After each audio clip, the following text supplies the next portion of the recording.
হাসরের ময়দানে আল্লাহ তাআলা যখন ফেরেশতাদের মাধ্যমে আগুনের শিকল দিয়ে টেনে জাহান্নামকে হাসরের মাঠে এনে দাঁড় করাবে, মনে করেন এখানে আইনা রাখবে, আমরা সবাই তাকাবো, এরকম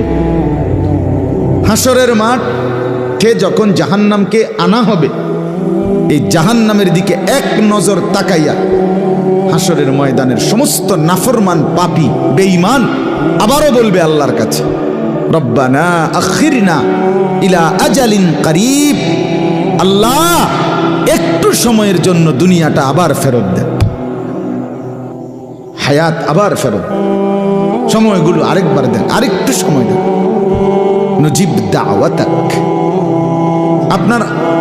আপনার সব কথা তখন মেনে নেব, অনাত্তাবিউর রসুল, আপনার রসুলদের আনুগত্য করব। আল্লাহ বলবেন না, না বান্দা,